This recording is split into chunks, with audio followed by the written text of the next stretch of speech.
The last thing Jake McCall remembered was shoving that quiet girl into the lockers. The way her head cracked against the metal, the eerie calm in her eyes as she walked away without a single tear. Now he stood frozen in the school hallway, watching armed soldiers drag his best friend away in handcuffs, realizing too late that Maya Carter wasn't just another student to bully. She was the daughter of the most dangerous man in the country. From which country are you enjoying this story? Please make sure to tell us in the comments. This was never about schoolyard fights. This was about survival. And Jake had just signed his own death warrant with one careless shove. The final bell at Cedar Ridge High screeched through the halls, and students flooded out of classrooms like a dam had broken. Backpacks slammed against lockers, sneakers squeaked on polished floors, and laughter bounced off the walls. At the center of it all, Jake McCall swaggered down the hallway like he owned the school. Jake was the kind of guy who never had to look where he was going. People moved for him. His varsity jacket, worn like a badge of honor, marked him as untouchable. His friends trailed behind him, feeding off his energy, waiting for the next thing that would make their day interesting. Then Jake saw her. Maya Carter stood by her locker, small and quiet, her dark curls half hidden under a hoodie. She was scribbling something in a notebook, her brow furrowed in concentration. The way she hugged the wall, the way her eyes flicked up only for a second before dropping again, it was like she was trying to be invisible. Jake smirked. He nudged his best friend, Tyler. "Watch this." Without breaking stride, Jake stepped directly into Maya's path. She looked up just in time to see his shoulder coming. The impact sent her stumbling back. Her spine hit the lockers with a hollow clang. Her notebook slipped from her hands, papers scattering across the floor. A few kids nearby froze. Someone gasped. Jake didn't even stop walking. "Oops," he tossed over his shoulder, grinning. Maya didn't yell, didn't cry. She just pressed her lips together, pushed off the locker, and knelt to gather her papers. Tyler laughed. Damn, she didn't even say anything. Jake glanced back, expecting to see tears, maybe even fear. But Maya wasn't looking at him. She was just putting her things back in order. Like he wasn't even worth the reaction. Something about that pissed him off. Later that evening, Maya sat at the dinner table, pushing peas around her plate. Her father, Daniel Carter, sat across from her, still in his uniform. The two silver stars on his shoulder caught the light every time he moved. "You're quiet tonight," he said, watching her. Maya shrugged. "Just tired." Her father didn't buy it. He never did. "Something happened at school?" She hesitated. Then, quietly, "Some guy shoved me into a locker today." The air in the room changed. Daniel set his fork down. Slowly. "Did you report it?" Maya shook her head. "It's not a big deal." "Name?" She looked up. "Dad." "Tell me his name, Maya." She exhaled. "Jake McCall." Her father pulled out his phone, dialed a number. A voice answered immediately. "Sir, I need everything on a student at Cedar Ridge High. Jake McCall." Maya's stomach dropped. "Dad, you can't." But Daniel Carter wasn't listening. The next morning, Jake walked into school like nothing had happened. By third period, his phone buzzed with a text from his coach. Asterisk, my office. Now. Asterisk. When he got there, the coach's face was grim. "State just pulled your scholarship." Jake's blood ran cold. "What? Why?" "Didn't say. Just got a call this morning." Before Jake could process that, his phone buzzed again. His dad. Asterisk. "What the hell did you do?" "The city just froze our contract." Asterisk. Jake's hands started shaking. At lunch, Tyler slid into the seat beside him. "Dude, you look like you've seen a ghost." Jake opened his mouth to answer. Then the cafeteria doors swung open. A man in a military uniform walked in, and he was staring right at Jake. The room went silent. The man stopped in front of Jake's table. His voice was calm, quiet. "Jake McCall." Jake's mouth went dry. "Yeah." The man leaned down, just enough so only Jake could hear. "You put your hands on my daughter. Now I put my hands on your entire life." Then he turned and walked out. Jake didn't move. The whispers started before the doors even closed behind him. Jake didn't sleep that night. Every time he closed his eyes, he saw the cold, unreadable expression of the man in uniform, Maya's father. The way he had spoken, so quietly, so calmly, like he wasn't threatening Jake's entire existence but simply stating a fact. The words replayed in his head on a loop. Asterisk, you put your hands on my daughter. Now I put my hands on your entire life. Asterisk. His phone buzzed on the nightstand. Another text from his dad. Asterisk. Call me the second you wake up. We need to talk. Asterisk. Jake didn't have to guess what it was about. The city contract was his dad's biggest project in years. If it fell through, so did their financial stability. His stomach twisted. At school the next morning, the whispers followed him. Everywhere Jake walked, conversations hushed. Eyes flicked toward him, then away. Even his friends were acting weird. Tyler kept glancing at him like he was waiting for an explanation, but Jake had none to give. Then he saw Maya. She was at her locker, same as always, her expression unreadable. She didn't look at him, didn't react at all, like he wasn't even worth acknowledging. Jake's fists clenched. Tyler nudged him. Dude, just let it go. But Jake couldn't. He strode toward her, his pulse roaring in his ears. You! Maya didn't flinch. She just turned her head slightly, her dark eyes meeting his. Jake opened his mouth, then froze. Standing at the end of the hallway, arms crossed, was Principal Hayes. And beside him, Maya's father, watching. Jake's throat went dry. He took a step back. Maya closed her locker and walked away without a word. By lunchtime, Jake's entire world was unraveling. His phone buzzed again. His mom this time. Asterisk, Jake, what's going on? The bank just called about the mortgage. Asterisk. His hands shook as he typed back. Asterisk, I don't know. Asterisk. But he did know. This wasn't a coincidence. This was retaliation. And it was only the beginning. After school, Jake's dad was waiting in the driveway, his face stormy. Get in the car. The drive was silent, tense. They pulled up to a nondescript office building downtown. Jake's stomach dropped when he saw the sign.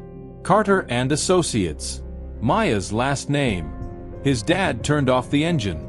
You're going to fix this. Inside, the receptionist didn't smile. General Carter will see you now. Jake's legs felt like lead as he followed his dad into the office. Maya's father sat behind a massive desk, his posture rigid, his expression unreadable. Jake's dad cleared his throat. Sir, I think there's been a misunderstanding. General Carter held up a hand. Silence. His gaze locked onto Jake. Apologize. Jake's mouth opened, closed. The general leaned forward. To her. Not to me. Jake swallowed hard. He was starting to understand. This wasn't just about a shove in the hallway. This was about respect. And he was fresh out of it. The silence in General Carter's office was suffocating. Jake's father shifted uncomfortably beside him, his fingers tapping against his thigh in a nervous rhythm. The air conditioning hummed softly, but it did nothing to cut through the tension. Jake's mouth was dry. His palms were sweating. He had never felt smaller in his life.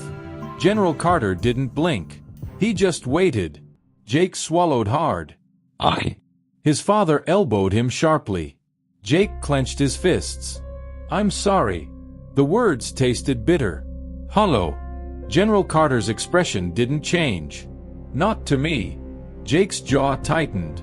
He knew what the man wanted. But the idea of apologizing to her, in front of everyone, after everything, his pride burned at the thought. His father cleared his throat. Jake. The warning in his voice was unmistakable. Jake exhaled sharply. Fine. The next morning, the entire school was buzzing. Rumors had spread like wildfire. Some said Jake had been suspended. Others claimed he'd been expelled. A few even whispered that Maya's father had threatened to have him arrested. Jake ignored all of it. He walked through the halls with his head down, his usual swagger gone.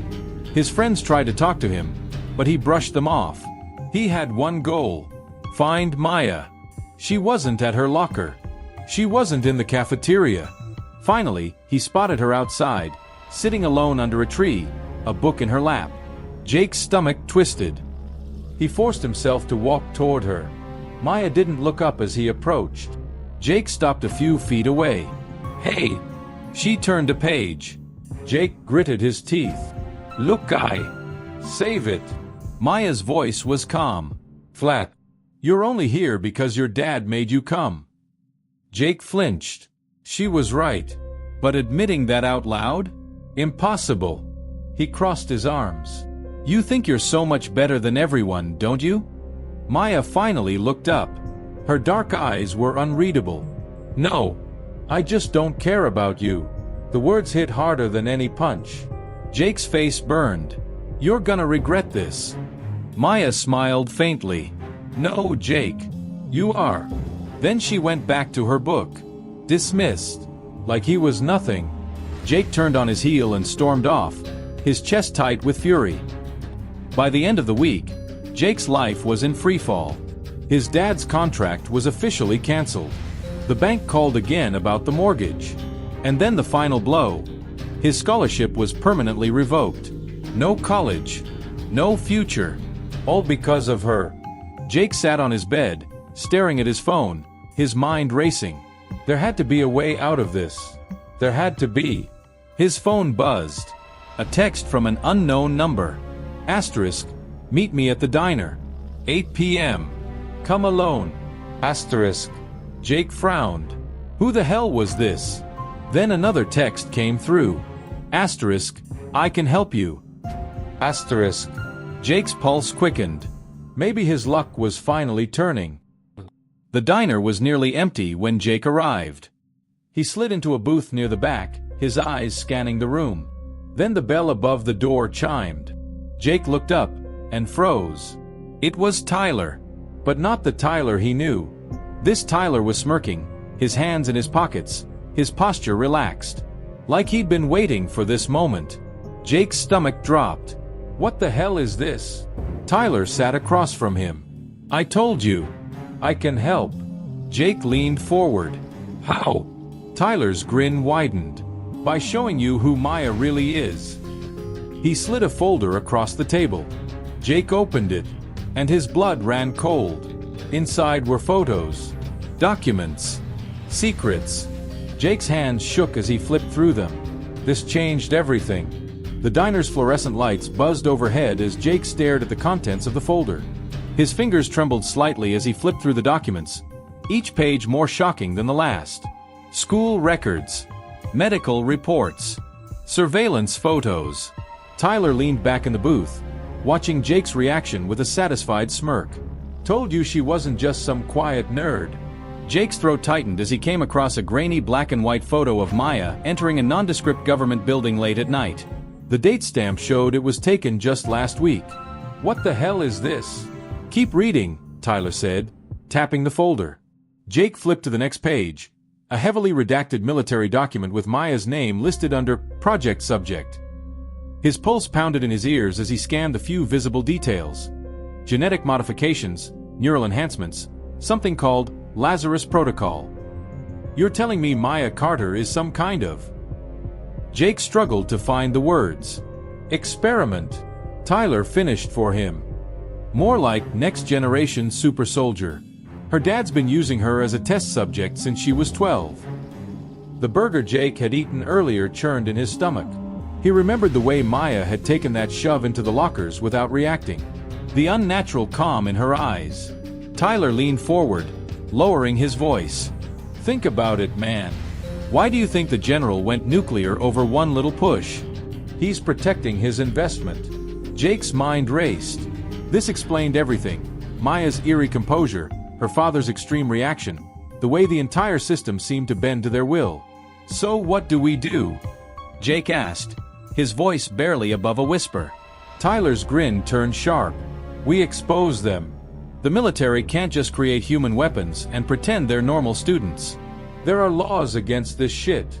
Jake hesitated, staring at the damning documents. A part of him knew this was crossing a line he couldn't uncross. But another part, the part that had lost his future, burned with the need for payback. "Okay," Jake said finally, closing the folder. "I'm in." 2 days later, Jake stood outside the school newspaper office, the folder tucked under his arm. He'd barely slept since the diner, his mind spinning with scenarios of how this could play out. Sarah Chen, editor-in-chief of the Cedar Ridge Gazette, looked up from her computer as he entered. "McCall? What do you want?" Jake swallowed hard and placed the folder on her desk. "I've got a story for you." Sarah's eyebrows shot up as she flipped through the documents. Her expression shifted from skepticism to shock to something resembling fear. "Where did you get this?" "Doesn't matter," Jake said. "Just tell me you'll run it." Sarah chewed her lip, glancing at the door like she expected armed soldiers to burst through at any moment. If this is real, it's huge. But dangerous." Jake leaned on her desk. "That's why it has to be you. You're the only one with the guts to publish it." The flattery worked. Sarah squared her shoulders. "I'll need to verify some of this first. But if it checks out..." She met Jake's eyes. "You realize this could start a war, right?" Jake thought of Maya's cold dismissal under the tree, of his father's crumbling business, of the scholarship he'd worked years to earn, gone in an instant. "Good," he said, turning to leave. The next morning, Jake arrived at school to find police cars lining the curb. His stomach dropped as he spotted Principal Hayes speaking with 2 uniformed officers near the front entrance. Tyler materialized beside him, looking uncharacteristically nervous. "They know." Jake's blood ran cold. "What?" "The general. He must have someone monitoring the newspaper. Sarah got a visit last night from military police. They confiscated everything." Jake's vision swam. This was bad. Really bad. Before he could respond, the school's PA system crackled to life. Jacob McCall to the principal's office immediately. Jacob McCall. Every head in the hallway turned to look at him. Tyler took a step back. "I'm out, man. This is on you now." Jake watched his so-called friend disappear into the crowd, then turned toward the principal's office with leaden feet. The walk felt like a death march. When he pushed open the office door, he wasn't surprised to see General Carter standing by the window, his back to the room.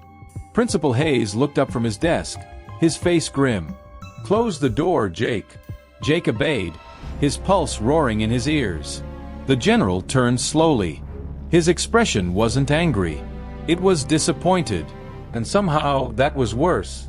The principal's office smelled like old coffee and industrial cleaner. Jake's palms were slick with sweat as he stood in front of the desk, acutely aware of General Carter's presence by the window. The man hadn't spoken yet, hadn't even looked directly at Jake since he'd entered the room. Principal Hayes cleared his throat. "Jake, do you know why you're here?" Jake's mouth was dry. He could lie, could play dumb, but something told him that wouldn't work. Not with the general in the room. "The documents," he said quietly. Hayes's eyebrows rose slightly. "So you admit you were involved in stealing classified military information?" Jake's head snapped up. "Stealing? I didn't." "Then how did you come into possession of these materials?" General Carter spoke for the first time, his voice calm but edged with something dangerous. He turned from the window, fixing Jake with a stare that made his knees weak. Jake swallowed hard. "Tyler gave them to me. I didn't know they were classified." The general's expression darkened. "Tyler Reynolds?" Jake nodded, suddenly realizing he'd just thrown his last remaining friend under the bus. Principal Hayes leaned forward. "Jake, do you understand the severity of what you've done? Possessing and attempting to distribute classified defense documents is a federal offense." The words hit Jake like a physical blow. Federal offense. That meant prison. A criminal record. His entire future gone in an instant. General Carter crossed the room in 3 strides, stopping just inches from Jake. Up close, the man was even more intimidating. Every line of his face spoke of battlefield experience, of decisions that meant life or death. "Look at me," he commanded. Jake forced himself to meet the general's gaze. "You think this is about pride?" Carter's voice was low, barely above a whisper. "About some schoolyard grudge? My daughter's life is in those documents. Her safety. Her future. Jake felt something twist in his gut. He'd been so focused on revenge, on getting back at Maya for humiliating him, he hadn't stopped to consider. "Sir, I didn't. Save it." The general cut him off with a sharp gesture. "Here's what's going to happen. You're going to tell me everything about how you obtained these documents. Every detail. Then you're going to help us track down whoever leaked them in the first place." Jake blinked. "Help you?" Principal Hayes interjected. "Given the circumstances, General Carter has agreed not to press charges, provided you cooperate fully with the investigation." Jake's legs nearly gave out from under him. This was his out. His only chance. "Yes, sir. Whatever you need." The general studied him for a long moment, then nodded. "Good. We start now." He pulled out a chair and sat down, gesturing for Jake to do the same. "First question. When exactly did Tyler give you these files?" As Jake began recounting the meeting at the diner, he couldn't shake the feeling that something about this whole situation was off. Tyler had gotten those documents awfully easily. Almost like his blood ran cold. Almost like someone had wanted them to be found. 3 hours later, Jake sat in an unmarked government sedan outside Tyler's house, flanked by 2 plainclothes military officers. The sun had set, casting the neighborhood in long shadows. The officer in the driver's seat, a broad-shouldered man introduced only as Agent Cole, turned to Jake. "Remember, you get him to come outside. We'll handle the rest." Jake nodded, his mouth dry. He pulled out his phone and texted Tyler. Asterisk, "Need to talk. Outside now. Emergency." Asterisk. 30 seconds later, Tyler's front door opened. He stepped onto the porch, squinting into the darkness. Jake. That was all the agents needed. They moved like lightning, intercepting Tyler before he could react. Jake watched from the car as they flashed badges, spoke in low tones, and escorted a pale, shaking Tyler to a second waiting vehicle. Agent Cole turned the ignition. "Good work, kid. We'll take it from here." Jake swallowed hard. What's going to happen to him? The agent didn't answer. As the car pulled away from the curb, Jake caught a glimpse of Tyler through the window of the other vehicle. Their eyes met for a brief, terrible moment, and in that instant, Jake knew with absolute certainty that he'd made a colossal mistake. The next morning at school, the rumors were flying. "Did you hear? Tyler got arrested." "No way." "For what? Something about espionage? My dad said there were government agents." The whispers cut off abruptly as Jake walked by. He kept his head down, ignoring the stares. Maya wasn't at school, again. He wondered if she even knew what was happening. Between classes, Principal Hayes pulled him aside. "General Carter wants to see you. After school. His office." Jake's stomach dropped. Did something happen? Hayes's expression was unreadable. "Just be there at 3:30. The day dragged on, each minute stretching into eternity. When the final bell rang, Jake made his way to the address Hayes had given him, a sleek office building downtown with armed guards at the entrance. The elevator ride to the top floor felt like ascending to his own execution. General Carter's office door was open. Jake hesitated in the doorway, taking in the scene. The general behind his desk, a man in a suit Jake didn't recognize, and Maya. She sat perfectly still in one of the chairs facing the desk, her hands folded in her lap. When Jake entered, she didn't look up. The general gestured to the empty chair beside her. "Sit." Jake obeyed, his pulse pounding in his ears. The suited man spoke first. "Mr. McCall, I'm Agent Harris with the Defense Intelligence Agency. We've completed our initial investigation into the security breach." Jake's mouth went dry. Harris continued. "It appears Tyler Reynolds was working with a foreign operative. The documents he gave you were carefully selected bait, designed to provoke exactly the reaction you had." Jake's mind reeled. "I don't understand." General Carter leaned forward. "This was never about you, Jake. Tyler targeted you because of your conflict with Maya. They wanted you to expose her secrets, to put her in danger." Jake turned to Maya, finally understanding the gravity of what he'd almost done. She met his gaze for the first time, her dark eyes unreadable. Harris stood. "Given your cooperation, no charges will be filed." But this incident never happened. You will never speak of it to anyone. Understood? Jake nodded numbly. The general stood and walked Jake to the door.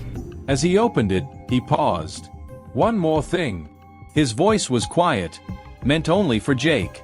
You owe my daughter an apology. A real one this time. Jake looked past him to where Maya still sat, her face illuminated by the late afternoon sun streaming through the windows.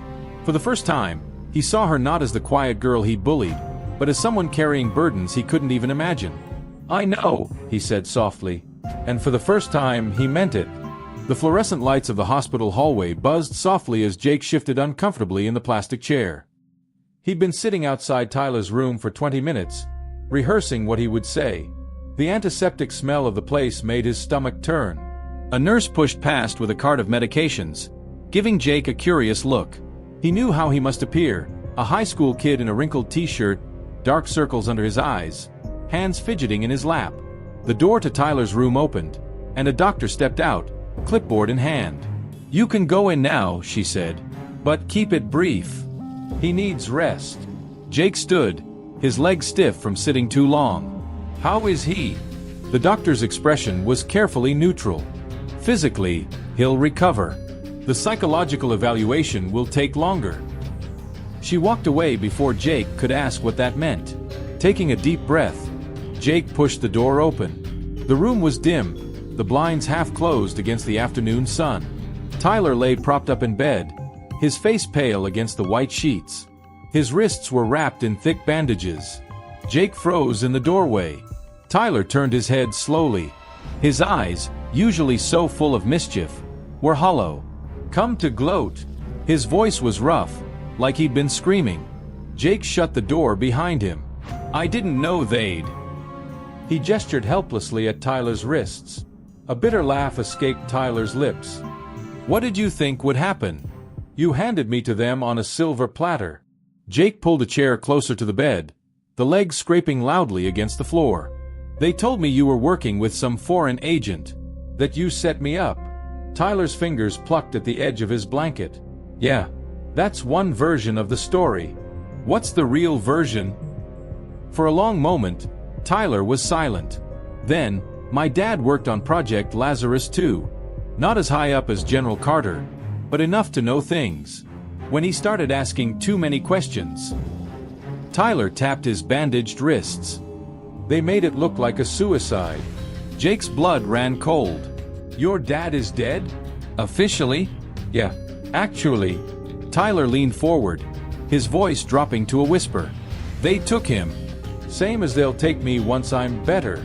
The heart monitor beeped steadily in the silence that followed. Jake's mind raced, trying to reconcile what he knew with what Tyler was telling him. Why tell me this? Jake asked finally. After everything? Tyler's smile didn't reach his eyes. Because now you know enough to be dangerous. And that means they'll come for you too. A chill ran down Jake's spine. He stood abruptly, the chair screeching backward. This is insane. You're paranoid. Am I? Tyler held up his bandaged wrists. Then why did they do this to me when I tried to tell the truth? Jake backed toward the door, suddenly desperate to be anywhere else. I shouldn't have come. Tyler's voice followed him as he left. They'll make you choose, Jake. Just like they made me choose. The door swung shut behind him, cutting off Tyler's words. Jake stood in the hallway, breathing hard, his heart pounding. He needed to talk to Maya. The Carter residence was exactly what Jake expected.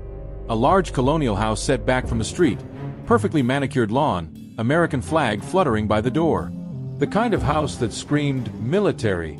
Jake hesitated at the foot of the driveway, second-guessing himself for the 100th time. What was he even going to say? Hey Maya, your dad might be part of some secret government conspiracy to kidnap people? Before he could chicken out, the front door opened. Maya stood silhouetted in the doorway, backlit by the warm glow of the foyer. She was wearing jeans and a faded NASA t-shirt, her hair pulled into a messy bun. For the first time, she looked like a normal teenager.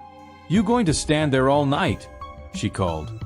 Jake swallowed hard and started up the walkway. Maya stepped aside to let him in. The house smelled like lemon cleaner and something baking. Cookies, maybe. It was so normal it threw Jake off balance. Living room, Maya said, pointing down the hall. I'll get us drinks. Jake wandered into the spacious living room, taking in the family photos on the walls. Maya as a gap-toothed kid, General Carter in various uniforms, a beautiful woman who must have been Maya's mother. The most recent photo showed Maya and her father at what looked like a science fair, both holding a trophy. Apple juice or water? Maya asked from the doorway, holding 2 glasses. Juice is fine. She handed him the glass and sat on the opposite end of the couch, tucking her feet beneath her. So, Tyler talked to you. It wasn't a question. Jake set his untouched juice on the coffee table. He said some crazy stuff. About his dad. About your dad. Maya's expression didn't change. What do you think? I think. Jake ran a hand through his hair. I don't know what to think anymore. None of this makes sense. Maya studied him for a long moment, then stood. Come with me. She led him down to the basement, not the finished, rec room kind, but the concrete floors and exposed pipes kind. At the far end was a heavy metal door with a keypad. Maya typed in a code. The door clicked open. Welcome to the truth, she said quietly. The room beyond was like something out of a sci-fi movie. Monitors lining one wall, a workstation covered in circuit boards and tools, and in the center, Jake's breath caught. A cryogenic pod. And inside, perfectly preserved, was Tyler's father.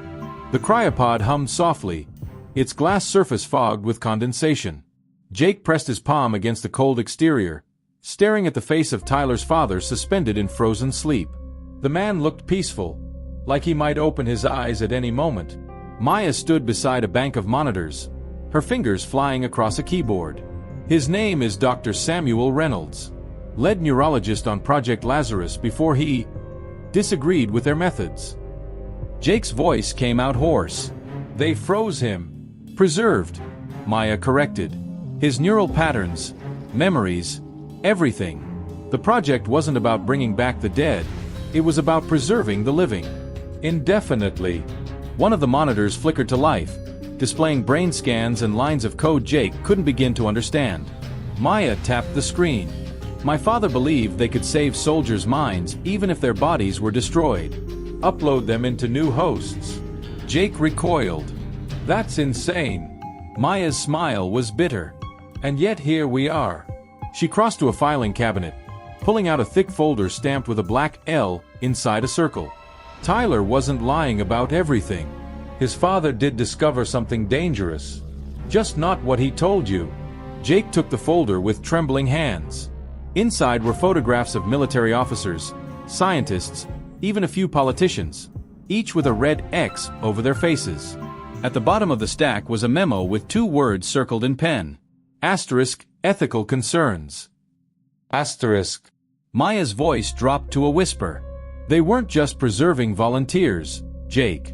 They started taking people. Enemies of the state. Whistleblowers. Anyone who threatened the project. The pieces clicked together with horrible clarity. And Tyler's dad. Found out, Maya finished.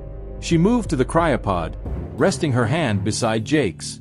My father hid him here before they could wipe his mind completely. Jake stared at the frozen face of Tyler's father, his stomach churning. All this time he'd thought Maya was the victim, the experiment. But she'd been protecting the truth. Why show me this? He asked. Maya met his gaze, her dark eyes fierce. Because Tyler's right about one thing, they will come for you now.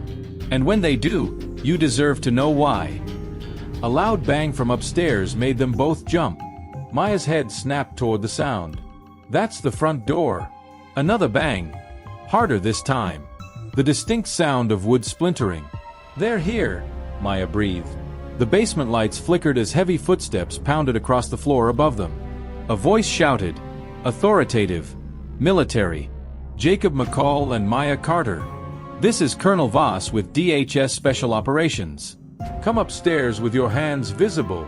Maya moved like lightning, grabbing Jake's arm and dragging him toward a shadowy corner of the basement. There's a tunnel behind the water heater. It leads to the old storm drains. Jake dug in his heels. What about you? Another crash from upstairs. Closer now. Maya's grip tightened. I'll hold them off. You have to run. Take this. She shoved a flash drive into his hand. Everything's on here. Proof. Names.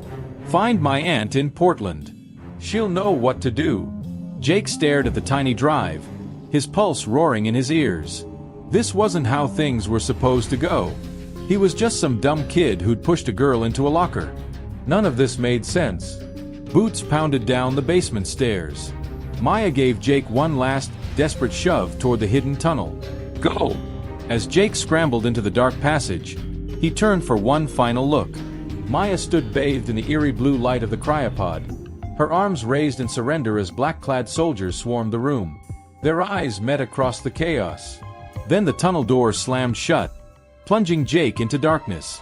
The storm drain smelled of mildew and stagnant water. Jake stumbled through the darkness, his hands scraping against the rough concrete walls as he fought to keep his balance. The flash drive Maya had given him was clutched so tightly in his fist that the edges bit into his palm. Somewhere behind him, muffled shouts echoed through the tunnel. They'd find the entrance soon. He had to move. A sliver of light appeared ahead, a drainage grate leading to the surface. Jake scrambled toward it, his sneakers slipping on the damp concrete. He shoved against the rusty metal, muscles straining, until the grate gave way with a screech. Cool night air hit his face as he hauled himself out onto the sidewalk. He was in an alley behind the high school, of all places. The irony wasn't lost on him. Sirens wailed in the distance. Jake ducked behind a dumpster, his mind racing. Maya's aunt in Portland. That was his only lead. But how was he supposed to get across the country with the entire government looking for him? A car door slammed nearby. Jake held his breath, pressing deeper into the shadows. Footsteps approached. Slow, deliberate. McCall. A familiar voice. I know you're there. Jake peered around the edge of the dumpster. Principal Hayes stood under the flickering alley light, his usual stern expression replaced by something more urgent. In his hand was a set of car keys. You've got about 3 minutes before they lock down the entire town, Hayes said quietly. I can get you out. Jake hesitated. Why would you help me? Hayes's jaw tightened. Because I was Samuel Reynolds' college roommate. And whatever they're telling you about Maya and her father, it's not the whole story. Another siren.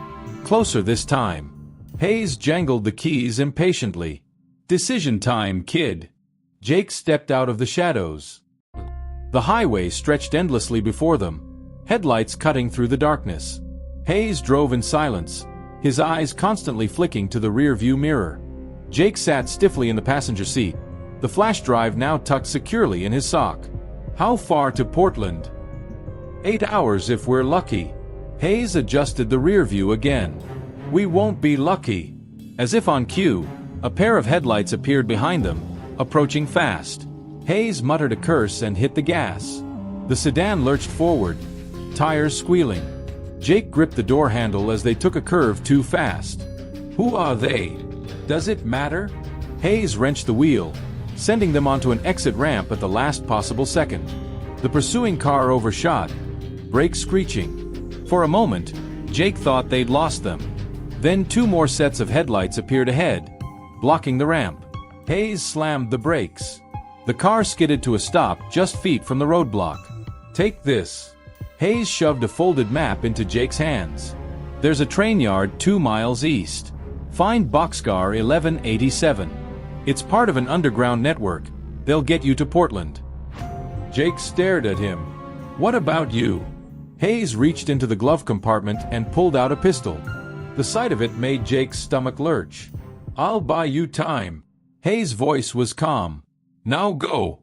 And whatever you do, don't trust anyone who knows your name.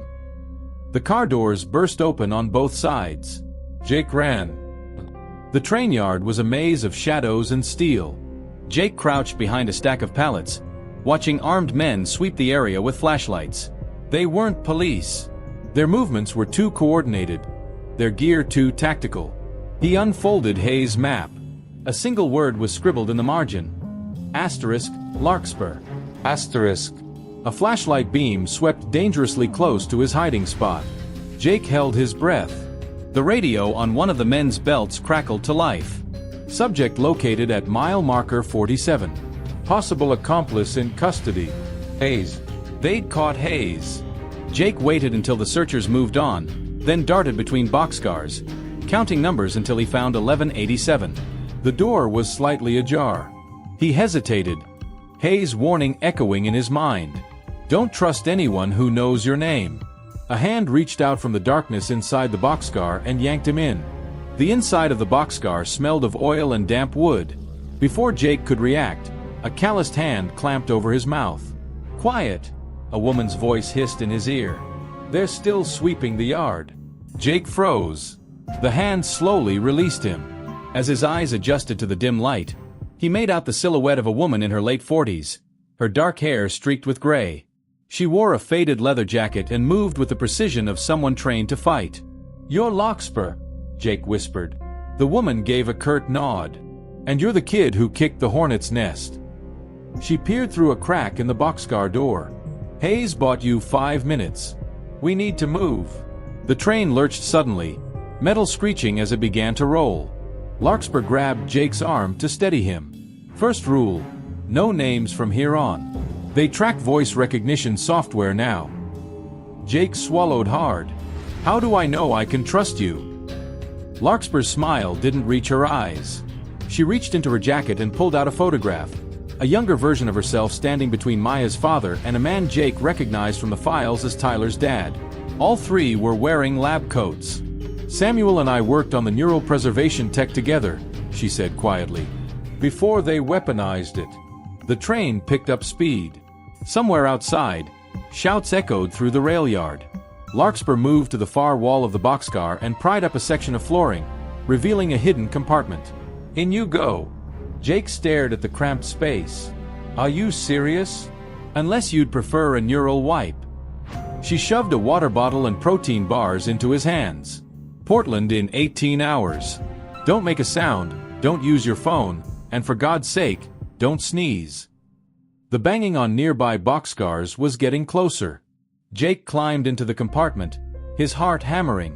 Larkspur paused before closing the lid. "One more thing." She tapped the flash drive in Jake's sock. "That's not just data. It's a neural key." "What does that mean?" "It means you're carrying Samuel Reynolds' consciousness in your sock." The compartment door shut with a final sounding click, plunging Jake into darkness. "Try not to lose him." The last thing Jake heard before the world narrowed to the sound of his own panicked breathing was Larkspur's whispered warning. "Whatever you do, don't fall asleep." The darkness in the compartment was absolute. Jake lay curled on his side, knees pressed against his chest, as the train rumbled through the night. Every jolt sent vibrations through his bones. The protein bars sat untouched in his pocket. The thought of eating made his stomach churn. Neural key. The words looped in his mind. He'd been carrying Tyler's father's consciousness this whole time. The realization made his skin crawl. Something thumped against the boxcar wall nearby. Jake held his breath. Voices filtered through the metal, too muffled to make out words, but the tone was unmistakable. Military. Authoritative. A flashlight beam swept across the cracks in the compartment lid. Jake squeezed his eyes shut, as if that might make him invisible. The beam passed. The train whistle blew long and loud as it picked up speed. Jake exhaled shakily. He'd survived the first check. Time lost meaning in the dark. He counted heartbeats, then breaths, then the rhythm of the wheels on tracks. His eyelids grew heavy despite his terror. "Don't fall asleep." Larkspur's warning echoed faintly, but exhaustion won. The dream came instantly. Jake stood in a white room that stretched endlessly in all directions. Before him stood Dr. Samuel Reynolds, Tyler's father, looking exactly as he had in the cryopod, but alive. Alert. "You're dreaming," Reynolds said matter-of-factly. His voice had a strange quality, like it was coming from inside Jake's skull. Jake stumbled back. "How?" "The flash drive isn't just storage. It's an interface." Reynolds gestured to the blank space around them. "This is a shared neural landscape. My consciousness is piggybacking on your brain activity." Jake's legs gave out. He sat hard on the non-existent floor. This isn't happening. Reynolds knelt beside him. Listen carefully. There's a facility outside Portland where they're keeping the other preserved mines. Maya's mother is there. Jake's head snapped up. Maya's mom is alive? In a manner of speaking. Reynolds' image flickered like a bad hologram. The general never told Maya because... Well, you'll see. The white room began to dissolve. Reynolds reached out urgently. Find Dr. Chen at OHSU. She'll... Jake woke with a gasp as the compartment lid flew open. Larkspur's grim face stared down at him. We've got trouble. Dawn light filtered through the slats of the boxcar. Jake crawled out, limbs stiff, to see Larkspur peering through a gap in the door. She motioned him over. Look. Through the opening, Jake saw 3 black SUVs keeping pace with the train on a parallel service road. They've been tailing us since Sacramento, Larkspur muttered. She pulled a burner phone from her pocket and handed it to Jake. Time for Plan B. The phone had a single contact. Antley. Next stop is a controlled derailment, Larkspur said calmly, as if discussing the weather. When we jump, run northwest and don't stop until you hit water. Then call that number. Jake's mouth went dry. Did you say derailment? A sudden impact rocked the train. The SUVs had pulled ahead, toward a switch control up the tracks. Larkspur yanked the boxcar door open fully. Wind roared in. Now or never, kid. The train lurched violently as the tracks began to shift. Jake jumped. The ground rushed up to meet Jake in a blur of gravel and pain. He hit the embankment shoulder first, rolling violently before crashing into a patch of scrub grass. His vision swam as he gasped for breath. Somewhere behind him, metal screamed as the train derailed in a shower of sparks. Move! Larkspur hauled him up by his collar. Blood streaked the side of her face where she'd hit the rocks.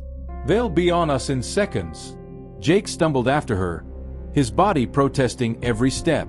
The forest loomed ahead, dense Oregon pines that swallowed the morning light. Gunfire cracked behind them. Dirt kicked up near Jake's feet. Larkspur pivoted and returned fire with a handgun Jake hadn't known she carried. 2 shots. A cry of pain from their pursuers. Go! She shoved Jake toward the trees. I'll hold them off. Jake hesitated. But Samuel chose you for a reason. Larkspur snapped off another round. Now run. Jake ran. The forest was a green hell. Branches lashed his face as he crashed through the undergrowth. His lungs burned. Somewhere behind him, more gunfire echoed, then silence. He didn't stop until his legs gave out near a moss-covered log. Collapsing onto the damp earth, Jake fumbled for the burner phone. Still intact. With shaking fingers, he dialed Aunt Lee. It rang once before a woman's voice answered. Describe the tattoo on Samuel's left wrist. Jake blinked. What? The tattoo, the voice repeated impatiently. Jake racked his brain, picturing the cryopod. It's a bird. A lark holding some kind of branch. A pause. Then, head west until you hit the river. Look for the blue kayak. The call ended abruptly. Jake shoved the phone back in his pocket and forced himself to stand. Every muscle screamed in protest as he oriented himself using the weak sunlight filtering through the canopy. West. Toward water. Toward answers. The Willamette River glittered in the late afternoon sun when Jake finally stumbled out of the trees. A sleek blue kayak was pulled up on the rocky shore, its paddle tucked neatly beside it. No one was around. Jake approached warily, half expecting armed commandos to leap from the bushes. When nothing happened, he knelt to examine the kayak. A note was tucked under the paddle. Asterisk, paddle to the island. Come alone. Asterisk. Jake looked upriver. About a quarter mile out, a small island rose from the water, dense with vegetation. He hesitated only a moment before dragging the kayak into the water. The current fought him as he paddled, his untrained strokes sending the little craft zigzagging across the river. By the time he reached the island, his arms felt like lead. A woman waited on the shore. She looked nothing like Jake expected, early 60s, with sharp gray eyes and a lab coat over hiking clothes. The resemblance to Maya was unmistakable. Dr. Lee Chen, I presume? Jake said as he dragged the kayak ashore. The woman studied him with clinical detachment. You're shorter than I imagined. She turned and started up the path without waiting for a response. Follow me, and try not to touch anything. The island was a facade. What appeared from the outside to be wilderness gave way to a state-of-the-art bunker hidden beneath layers of camouflage netting and false vegetation. Dr. Chen led Jake down a steep staircase that opened into a circular chamber lined with servers. At the center stood a single cryopod. Jake's breath caught. Is that Maya's mother? Yes. Dr. Chen tapped a command into a nearby console. Elisa Carter was the first successful neural transfer. Also the first casualty. The pod's interior lit up, revealing a woman who looked eerily like an older version of Maya. But something was wrong. Her face twitched erratically, eyes darting behind closed lids as if trapped in a nightmare. Dr. Chen's voice turned grim. This is what happens when the process fails. The mind survives, but the personality fractures. Jake stepped closer, horrified. Why show me this? Because this is what they want to do to hundreds, thousands. Dr. Chen pulled up a holographic display, a list of names scrolling endlessly. Congressmen, journalists, anyone who opposes them. The flash drive in Jake's sock suddenly felt like it weighed 1,000 pounds. Samuel said you could help. Dr. Chen's smile was razor thin. Oh, we're well past help, Mr. McCall. Now comes the reckoning. She pressed a button. The cryopod hissed open. Elisa Carter's eyes snapped open. Elisa Carter's eyes were wrong. Not just unfocused or confused. The pupils dilated and contracted at random, like malfunctioning cameras. Her head lolled to the side as she took a shuddering breath, fingers twitching against the cryopod's padding. Dr. Chen didn't flinch. She placed a steadying hand on Elisa's shoulder. Elisa? It's Lee. We have a visitor. The woman's gaze snapped to Jake with terrifying speed. Her voice came out in a broken rasp. You smell like Daniel. Jake took an involuntary step back. Daniel? General Carter. Elisa's fingers dug into the cryopod's edges. Where is my daughter? Dr. Chen adjusted a dial on the pod's control panel. Maya is safe, Elisa. For now. She turned to Jake. We have approximately 7 minutes before the sedative wears off completely. Ask your questions. Jake swallowed hard. Why did they preserve you? Elisa's head jerked in something between a laugh and a seizure. Not preserved. Copied. Her hand flew up to clutch at her temple. The original died on the table. I'm just the ghost. The horror of it hit Jake like a punch. Maya's mother was dead. This thing in front of him was some sort of AI reconstruction. Dr. Chen checked a monitor. 5 minutes. Get to the point. Jake forced himself closer. How do we stop them? Elisa's spasming fingers caught his wrist with surprising strength. The vault. Under the school. Jake's blood ran cold. Cedar Ridge High. A nod. They put the first volunteers there. Teachers. Janitors. Anyone who asked too many questions. Her grip tightened. Maya doesn't know? She thinks you're dead, Jake whispered. Elisa's face twisted in something between sorrow and static. Good. Better. That way. An alarm blared from the console. Dr. Chen moved quickly. She's destabilizing. We need to. Elisa suddenly lunged forward, her face inches from Jake's. Her breath smelled like chemicals. Tell Maya, her birthday present is in the oak tree. Then with terrifying clarity. And Jake? Don't trust the general. Dr. Chen hit a button. The cryopod hissed shut as Elisa's body went limp, her eyes still wide open. The bunker fell silent except for the hum of machines. Jake realized he was shaking. What the hell was that? Dr. Chen wiped her hands on her lab coat. That was your mission briefing. She moved to a cabinet and pulled out a black duffel bag. There's a night train back to your town at 2,300 hours. You'll find everything you need in here. Jake unzipped the bag. Inside were lockpicks, a sleek handgun, and, most disturbingly, a Cedar Ridge High student ID with his photo under the name Adam Reeves. Dr. Chen was already typing commands into a computer. The neural key in your possession contains Samuel's consciousness and a virus that will erase every preserved mind in that vault. She finally looked up, including Elisa's. Jake's stomach turned. You want me to kill them? I want you to set them free, Dr. Chen corrected. She ejected a data chip from the console and handed it to him. This contains Maya's mother's last coherent message. Give it to her after the vault is destroyed. Jake pocketed the chip numbly. And the general? Dr. Chen's expression darkened. Leave Daniel Carter to me. The night train back to Cedar Ridge was nearly empty. Jake sat stiffly in a corner seat, the duffel bag at his feet, watching his reflection warp in the dark window. The gun weighed heavily in his jacket pocket. A text buzzed on his burner phone. Asterisk, Platform 3. Black Honda. Password, Larkspur. Asterisk. Jake exhaled slowly.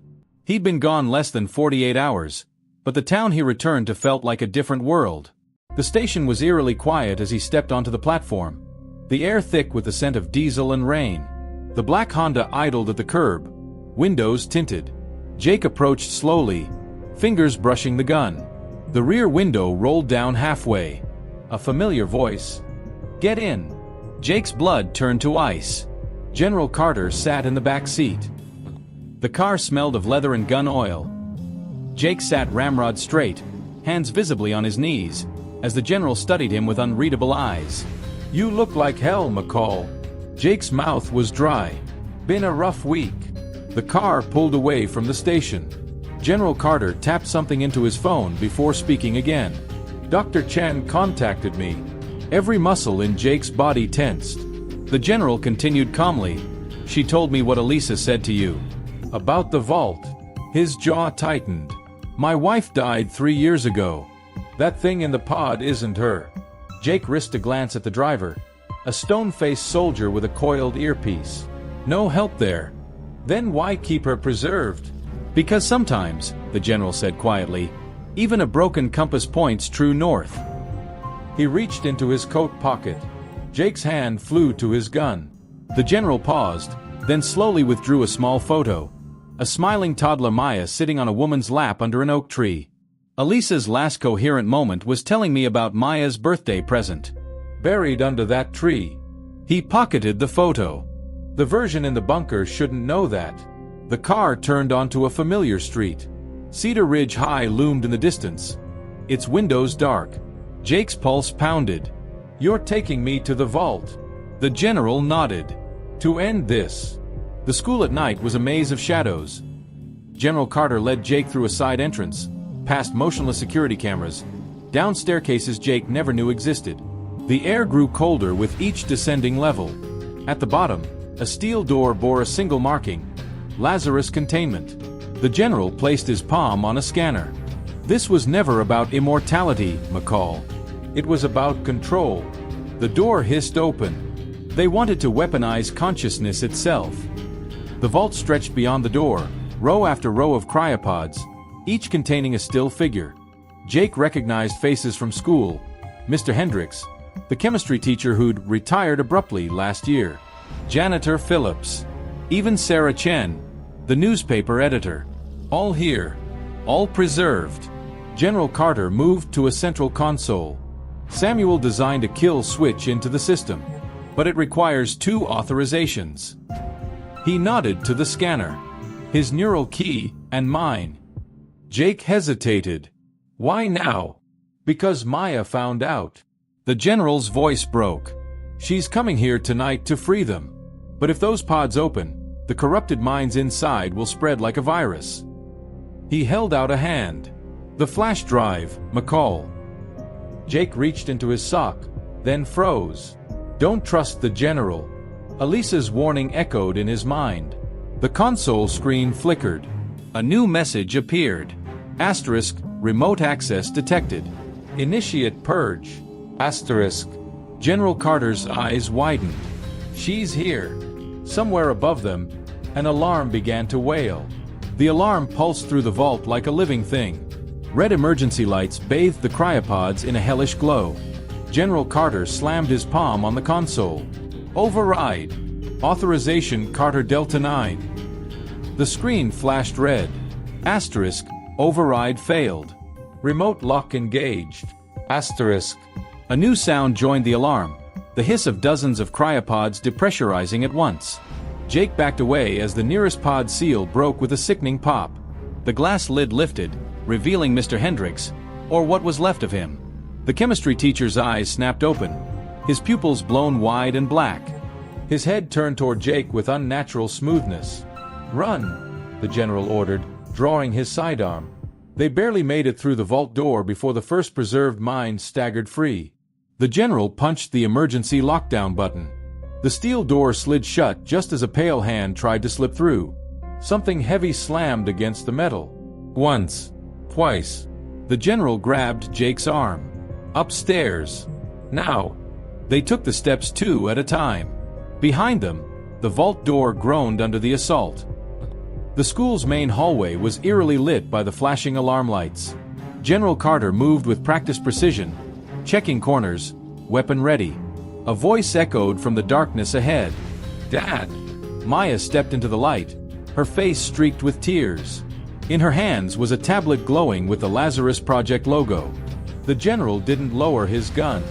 "What have you done?" Maya's voice shook. "I freed them. Like you should have years ago.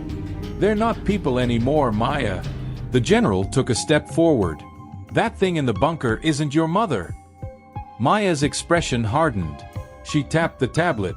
Somewhere below, the vault door clanged open. The first scream echoed up the stairwell. The screams from below rose in a horrifying chorus. The sound of scrambling feet and guttural moans echoed up the stairwell, growing louder by the second. Maya stood frozen, her grip tightening on the tablet. "I didn't know." General Carter grabbed her arm. "We need to move. Now." Jake's instincts screamed at him to run, but something held him in place. The look on Maya's face, shock, betrayal, dawning horror, cut deeper than any weapon. The first of the preserved minds lurched into the hallway. Mr. Hendricks moved with jerky, unnatural motions, his head tilted at an impossible angle. His blackened eyes locked onto them. More figures poured into the hall behind him. Faculty members, staff, people Jake had passed in these halls for years. Their mouths gaped open in silent screams, their limbs twitching as if controlled by invisible strings. The general fired 2 shots. Hendricks dropped, but 3 more took his place. "Back exit," he barked, shoving Maya toward Jake. "Get her out." Jake grabbed Maya's wrist. She resisted for half a second before the reality of what she'd unleashed seemed to hit her. The tablet clattered to the floor as she let Jake pull her down the hall. Behind them, the general stood his ground, gun raised. His final order rang out. "Find the oak tree." Then the horde was upon him. The school's rear parking lot was bathed in flashing red lights from the approaching emergency vehicles. Jake and Maya sprinted across the asphalt, their breath coming in ragged gasps. Maya suddenly skidded to a stop near the athletic field. "The oak," she panted. At the edge of the football field stood a massive oak tree, its gnarled branches stretching over the bleachers. Maya ran to it without hesitation, dropping to her knees at its base. Jake watched the school over his shoulder. Dark figures had begun appearing at windows. Soon they'd spread beyond the building. "Whatever you're looking for, hurry!" Maya's fingers dug into the dirt. "Help me!" Jake joined her, clawing at the earth. 6 inches down, his fingers hit something solid. A metal box. He wrenched it free as the first screams reached them from the school's exit. Inside the box lay a single USB drive and a yellowed note. Maya unfolded it with shaking hands. Her mother's handwriting read, "Asterisk, if you're reading this, the project failed. The preserved minds will seek to spread, like a virus finding new hosts. The code on this drive will stop them, but it will also erase every neural copy, including mine. I'm sorry, my love. Burn us all." Asterisk. Maya's tears fell onto the paper. Above them, the first stars of evening appeared, cold and uncaring. In the distance, the moans grew closer. Jake took the drive. "We need a computer." Maya wiped her face and stood. "I know where to go." The glow of a laptop screen was the only light in the abandoned computer lab. Maya's fingers flew across the keyboard as lines of code scrolled up the display. Outside, distant screams echoed through the night. Jake watched the door, the USB drive burning a hole in his pocket. How much longer? Maya didn't look up. The school's network is air-gapped from the main system. I need to. A crash echoed from the hallway. Jake's hand went to the gun in his waistband. They're here. Maya typed faster. 30 seconds. Another crash. Closer this time. The doorknob rattled violently. Jake pulled the USB drive from his pocket. Will this even work? Maya finally looked up, her face illuminated by the screen's blue light. It'll send an electromagnetic pulse through every cryopod in the facility. She took the drive. And kill every preserved mind inside. The door burst open. Mr. Hendricks stood framed in the doorway, his neck still bent at that unnatural angle. Behind him, dozens more shuffled forward, their black eyes gleaming in the dark. Maya jammed the USB drive into the port. Close your eyes. The screen flashed white. Then the world exploded in light and noise. Silence. Jake opened his eyes to find the hallway littered with motionless bodies. The preserved minds lay where they'd fallen, their faces finally peaceful. Maya stood over the laptop, tears streaming down her face. It's done. Outside, sirens wailed as emergency vehicles surrounded the school. Flashing lights painted the walls in streaks of red and blue. Jake touched Maya's shoulder. We should go. She nodded numbly, leaving the laptop humming on the desk. As they stepped over the threshold, Jake caught sight of a familiar figure slumped against the wall. General Carter, his uniform torn, but still breathing. Maya rushed to his side. Dad! The general's eyes fluttered open. His hand found Maya's. The oak tree? Maya nodded. We used it.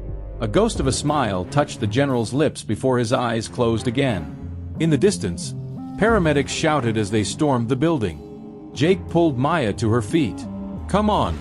They'll find him. Together, they slipped out into the night. Just two more students fleeing the chaos, their secrets buried with the dead. Epilogue. The news called it a chemical leak. A tragic accident that claimed the lives of several faculty members. The official story held no mention of cryopods or preserved minds. Jake sat on the bleachers a week later, watching the oak tree sway in the breeze. The earth beneath it had been freshly turned, the metal box long gone. Maya dropped onto the seat beside him. They're transferring my dad to a military hospital today. Jake nodded. Think he'll recover? Physically. Maya shrugged. Eventually. The rest. She trailed off, watching a group of freshmen laugh as they crossed the field. Life moving on. Jake studied her profile. What now? Maya reached into her pocket and pulled out a second USB drive. One Jake hadn't seen before. Now we find out who really started this. She stood, offering him a hand. After a moment, Jake took it. Some lessons, it seemed, were just beginning.